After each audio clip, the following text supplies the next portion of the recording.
US President Donald Trump has announced reciprocal tariffs on South Africa effective from midnight.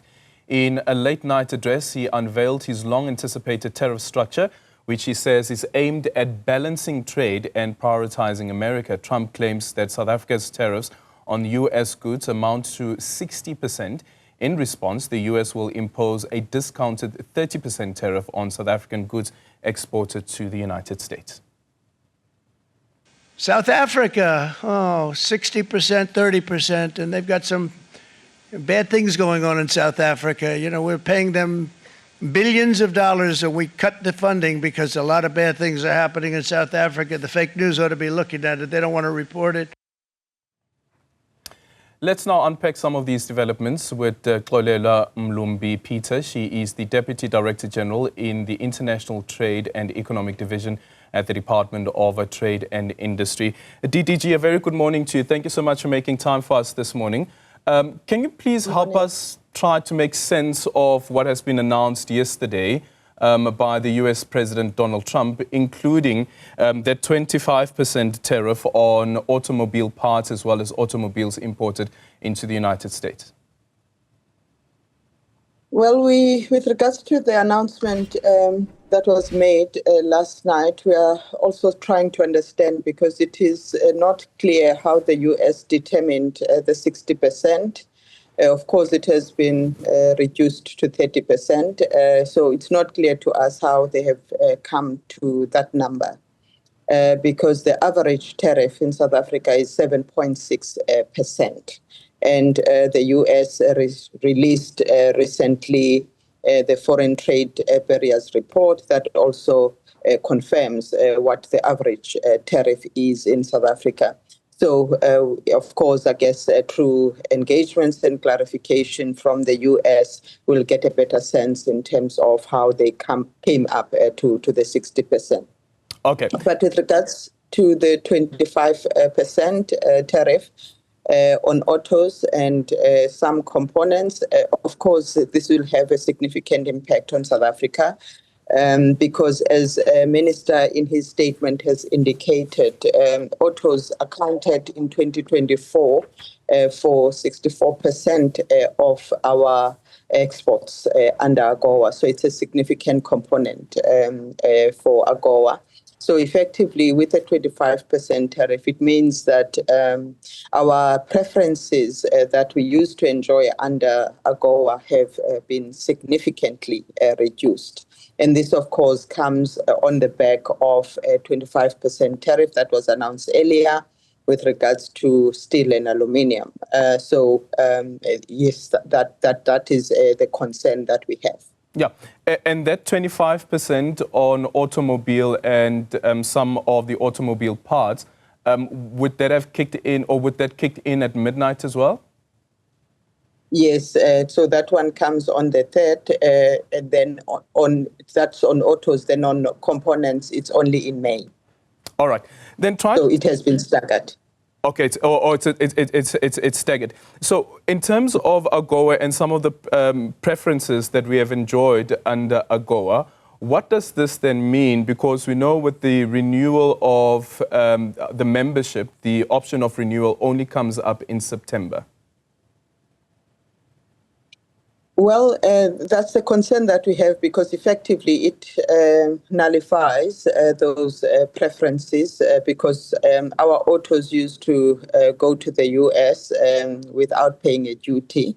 Now they are facing a 25% duty, which is a significant amount that will have an impact on our ability to be competitive in that market. Already, the auto sector is quite competitive, with, of course, a number of countries also focusing and subsidizing their auto sector. So that is the risk that we face, is that we may not be able to compete in the U.S. market. Yeah. Then what does this then mean for the ordinary men on the street? How does this impact me at all? And also now speaking about, if you look at the automobile industry and the number of jobs that we have in that industry, you just touched on the competitive edge for the country. But if we lose that competitive edge, what does this mean? As the department, we have been working on diversifying our markets.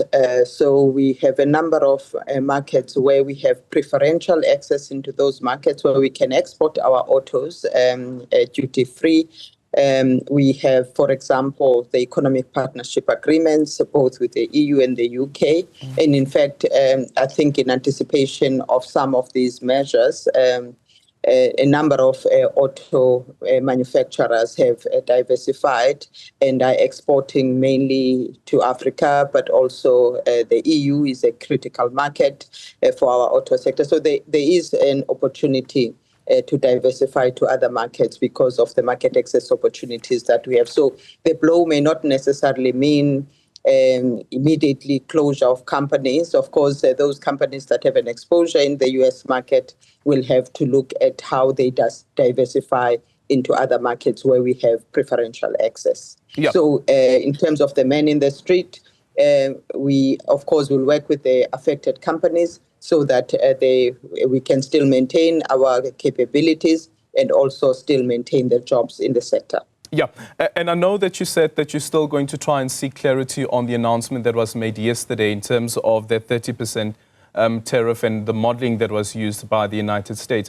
But that 30% would be part of what will be proclaimed by and gazetted by the US government. They said that will also kick in at midnight. What does that then mean for South African exporters to the United States from the 3rd? It comes into force. I think it's the 10% that comes into force at midnight, and although the 30%, because I guess they still need to also implement it in their system, will come, I think, on the 7th of April. But effectively, it means that the companies will have to pay, well, the importers on the US side, and that's important to clarify. It's not our companies that will pay, but it's the importer on the US side will have to pay the tariff. Of course, what that means is that it will make, again, as I've indicated, our products less competitive. And the important issue is the fact that there's differentiation in terms of the tariffs that will apply.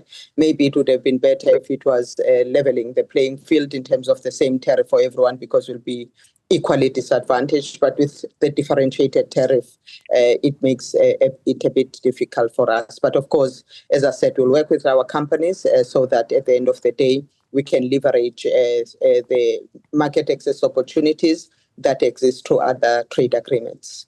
Thank you so much. And of course, the African market remains untapped, and this is a huge opportunity. And it's a market that is very close to us. So it will be important to ensure that we have been informing the exporters of the opportunities that are arising in various markets across the board.